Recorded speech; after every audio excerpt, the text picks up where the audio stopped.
Alright, so here we have the 5-star window care rig, and basically I'm just going to show you around some of the things that we've learned from trial and error and some of the things that we feel make us more equipped to do the job. So, follow me.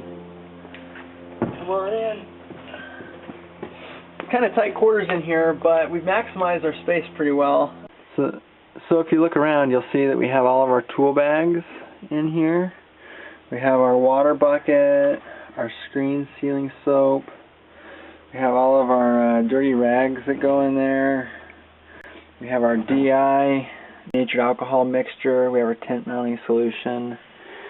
We have all of our bags for selling tent, our rope gear for anything that we need to get up to. Up there you'll see we carry our real long squeegees and weapons. We got our bullhorns, we call them. Standoffs, I think you guys call them.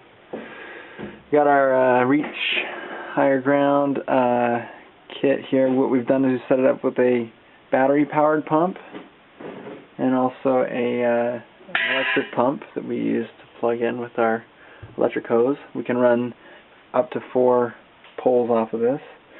And the big thing with our trailer is that everything is made to just pull and go. So you'll see the battery is plugged in, but it also gets a charge from the truck as we drive. So that's one of the goals.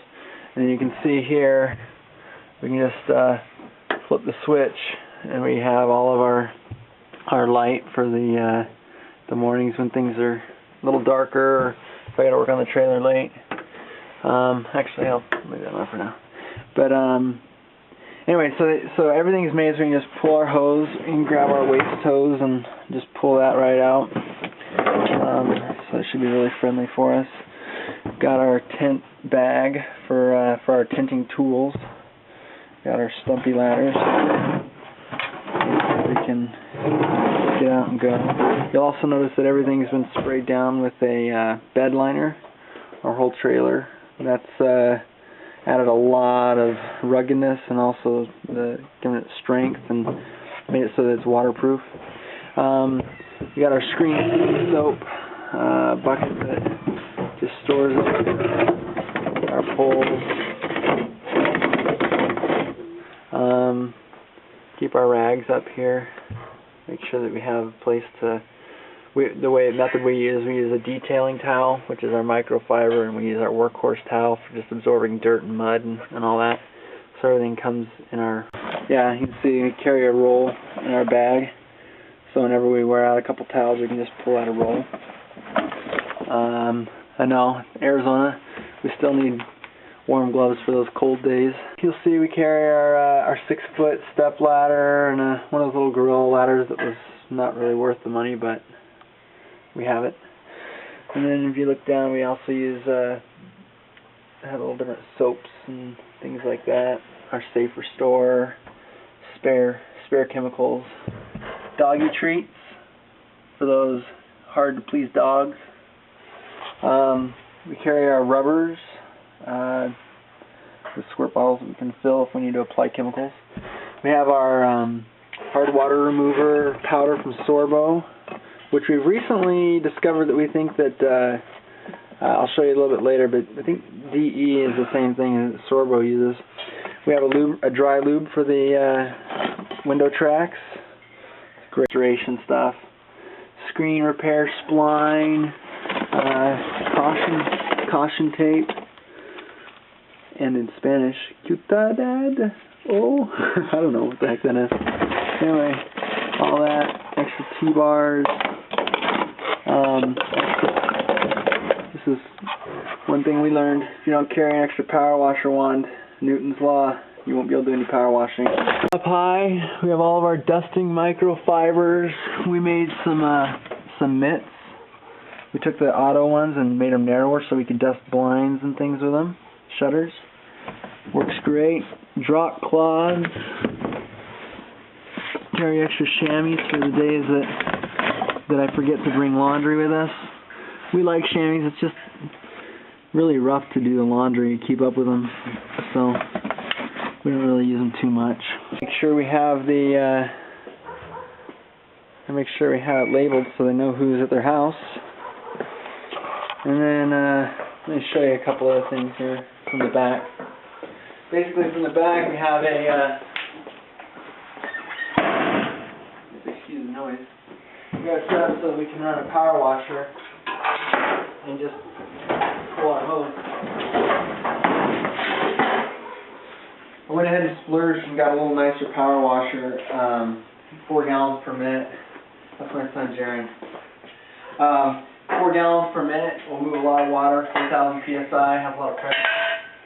But we're going to simply pull our hose out, the female end, out to wherever the water source is. And then we can just simply, by the flip of the switch in here, I don't know if you can see it or not, but by the flip of the switch we determine where the water's going. We turn it on down here, we have water running to the power washer. If we turn it on up here, then we have water running to the water fed pole, water purification. But once we're all set up and we got the water running, we just simply keep our trigger right here. Set up the power washer. After I pull it out, I have to just grab the hose in, hose out, high pressure hose, and then get in and pull our hose. We carry 350 feet of hose with us. Seems to get wherever we need to go. We're ready to go right now as soon as we're plugged in. So it's a lot faster than it used to be with our old. I mean, we still use a cold water unit. We don't have a nice hot water one, but we're not taking on any projects really that necessarily need the hot water for the expense. Not to mention that to pull a hot box in the trailer and everything, as you can see, I really don't have the room for it. If I'm gonna. Also, we modified our Tucker pole that we thrashed during the biosphere job. Now works as a really great one-story pole. I put fan jets in all my boar's hair brushes.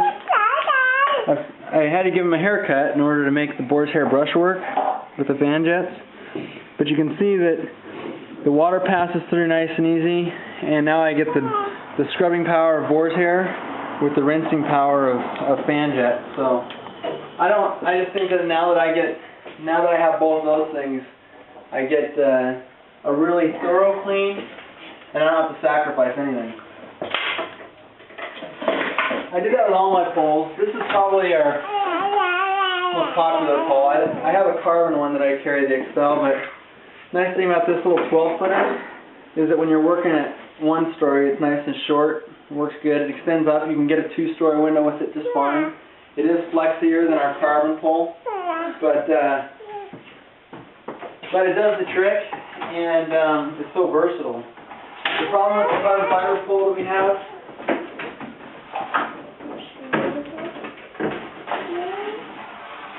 is that it's so long. And the only downside, you can see here, it's what is that, 8 feet, something like that. It's so stiff. There's not a 3-story building that can get away with me on this. I've taken off a bunch of the sections of it. It's actually like a 50-foot pole or something, but a 60-foot pole. But for residential purposes, I can reach anything I need with this thing. It's a great pole, but just imagine working when you're doing one-story stuff. It's a little bit bulky. Also, I know a lot of people like hog's hair brushes, as I showed earlier, for cleaning glass. This hog's hair brush for dusting blinds, for pretty much, even screens, if you're just going to dust screens off instead of actually washing them. This brush is well worth the extra money that it costs. This is what I was talking about, the diatomaceous earth. This stuff, I believe, is the exact same stuff as sorbo powder. I can't, you can't mark my words on that, but it feels the same, it looks the same, it handles the same, cleans the same. $17 for a box compared to like $10 for a tiny bottle. So, sorry Sorbo if I'm letting the cat out of the bag, but it's a lot less expensive.